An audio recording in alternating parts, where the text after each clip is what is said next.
right, this is question number 27 on the January 2017 Common Core Algebra 1 Regents. And this is a pretty straightforward algebra question. It says to solve the inequality below, and we're given a simple linear inequality. You'll notice there's no squared, there's no anything here, there's just a y here and a y here.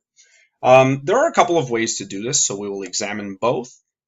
And the two ways to do this predominantly are to solve it as it lies or to get rid of the decimals first.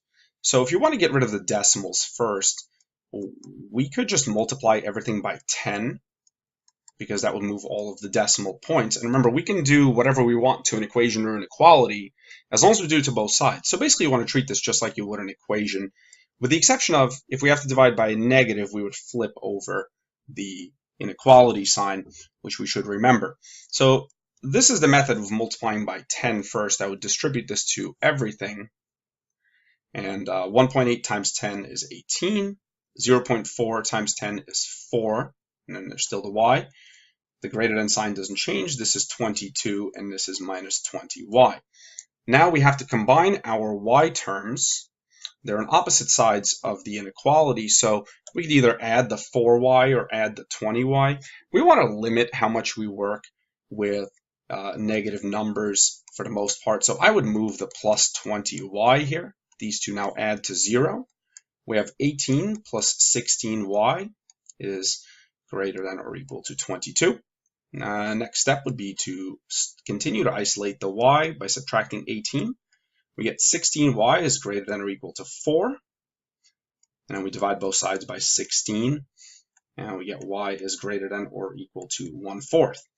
Now, note that, and I'll copy from this step here, this is the final answer. But let's say we went the other way with this.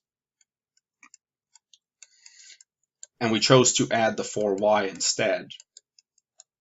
This would just involve an extra step. There's nothing wrong with doing it this way. We'd subtract the 22. We get negative 4 is greater than or equal to negative 16y. Now we would divide by negative 16, but we do have to remember the property of inequalities. It states that when we multiply or divide by a negative number, we do have to turn around the inequality sign. The negatives here divide out because a negative divided by a negative is a positive. And we're left with 1/4 is less than or equal to y, which is the same thing as y is greater than or equal to 1/4. We could just sub a number in and test it. So if I put in 1, that's greater than 1/4. And if I put in 1 here, I'll get 1/4 is less than 1, both of which are true. If we were to plot this on a number line, in either scenario, we would just plot the 1/4, and it would be a closed circle. I would shade to the right of it because we want the y to be the larger number.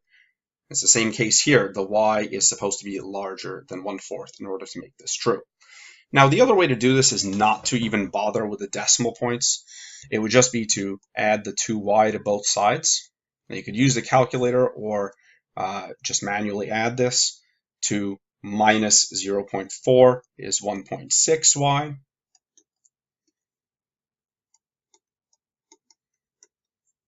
Okay. And then we would, pardon me, that's a plus. We would subtract the 1.8. We get 1.6y is 0.4. Divide both sides by 1.6. And again, all of the numerical calculations here can be done on the calculator. Now, if you do this on the calculator, you'll get 0.25, which is the same thing as 1/4. And either answer is perfectly fine. They're not necessarily looking for a fractional answer or a decimal answer. They both mean the same thing.